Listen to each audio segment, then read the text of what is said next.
اے جڑا نوٹ ہے نا جی شاہ جی جڑے پاسے تواڈے ہاتھ لگے ادھر تے اسی اینو معاف کر چھڑ دیں اے انج کر کے نا جی اے تے اسی رکھاں گے کول کیونکہ ایدی نسبت بادشاہ نال ہو گئی اے جڑا نا بندہ ہے اے بڑا ہی کمینہ ہے جی اے قادیانی ہے نا مرزائی ہے اور بے دین بھی ہے اے میں انہوں کہنا سر سید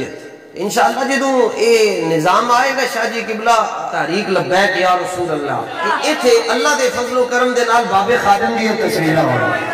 دوسرا 75 کے نوٹ کے حوالے سے سر سید پہ ایک بات ہو رہی ہے اس کے حوالے سے آپ کا بھی موقف آنا چاہیے آپ کیا کہتے ہیں اس میں؟ سر سید صاحب کے موقع پر جنہوں نے بات کی آپ ان سے موقف لیں وہ آپ کو جاندار طریقے سے دیں گے۔ سر سید احمد خان نظریاتی طور پہ کیا تھا اس کا عقیدہ کیا تھا میں آپ سے بتاؤں اللہ کے بارے میں سر سید احمد خان کا عقیدہ کیا تھا جو آیت کریم ابھی میں نے پڑھی نا ان الدین عند اللہ الاسلام اللہ کے نزدیک پسندیدہ دین اسلام ہے۔ سر سید احمد خان کہتا ہے یہ آیت کریمہ بالکل غلط ہے قرآن کا صریح انکار یہ آیت غلط ہے کہتا ہے اللہ نہ مسلمان ہے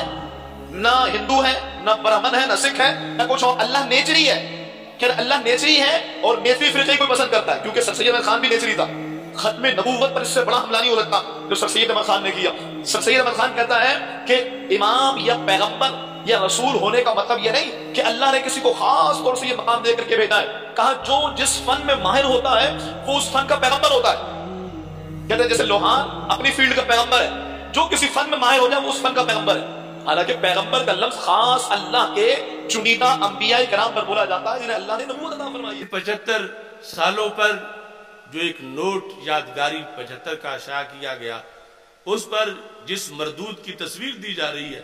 اس کا اس مقدس پاکستان سے تعلق کیا وہ نیچری آیات قرآن کا منکر ہے قرآن کا منکر ہے احادیث کا منکر ہے قرآن میں بیان کردہ وہ عصائے کریم حضرت موسیٰ علیہ السلام کا جو ڈنڈا سام بنا اس کے بارے میں نیچری کہتے ہیں وہ پارا تھا تو گرم ہو گیا اور پارے کی گرمی کی بنیاد پہ یہ سب کچھ ہو رہا ہے ان کے نزدیک سمندروں میں رستہ بن جانا یہ مد و جزر کا نتیجہ تھا یہ کوئی معجزہ تو نہیں تھا وہ پورے دین سے انحراف کرنے والا اب کچھ لوگ تو کہیں گے وہ بھی سید ہے اس کا بھی احترام کرو تو سیادت کے احترام کی حدیں ہیں اعلی حضرت سیدوں کا بڑا احترام کرتے ہیں مگر جب اس کا نام لکھا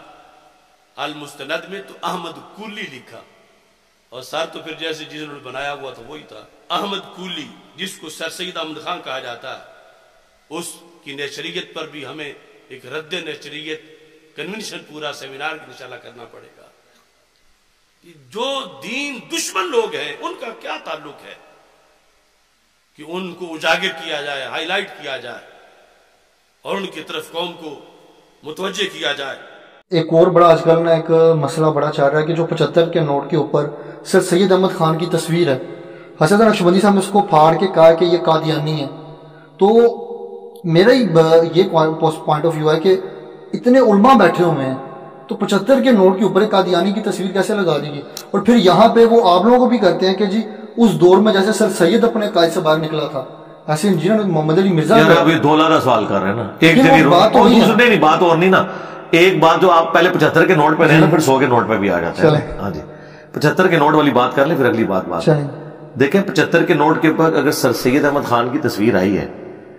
اور آپ جس مولوی کا نام لے رہے ہیں اس نے کہا قادیانی ہے آپ مجھے بتائیں آج سے پہلے اس مولوی سے پہلے کسی نے سر سید احمد خان کو قادیانی کہا ہے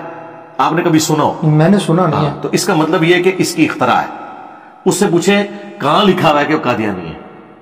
کہاں لکھا ہوا ہے ہاں وہ نیچری تھا یعنی نیچر کا ماننے والا معجزات کا منکر تھا یہ سب کچھ تھا علی گڑھ یونیورسٹی انہوں نے بنائی محمد علی جناح اور ڈاکٹر اقبال دونوں ان کی تعریف کرتے تھے تو اس سے کہ تھوڑی جرت کرے اور یہ کہیں کہ محمد علی جناح اور ڈاکٹر اقبال جن کے شعر ان کے خادم رضوی صاحب بھی پڑھتے تھے یہ بھی قادیانی نواز تھے کیونکہ یہ تعریفیں کرتے تھے سر سید احمد خان کی کیونکہ آپ لوگ تو ہمیں یہی پڑھاتے ہیں کہ کسی کے کفر میں شک کرنے والا بھی کافر اس کو پروموٹ کرنے والا بھی کافر اور اس میں شک کرنے والا بھی کافر تو پھر صرف اس طرح رہو محمد علی جناح پہ بھی ہیں جو کئی لوگ کہتے ہیں وہ شیعہ ہیں تو آئے ان کے اوپر بھی یار ان چیزوں سے باہر نکلے جس کی جو کنٹریبیوشن ہے اس کو ایکسپٹ کریں سر سید احمد خان سے میرے بہت زیادہ اختلافات ہیں جس طرح میرے اعظم بریلوی اور شریف تھانوی صاحب سے اختلافات ہیں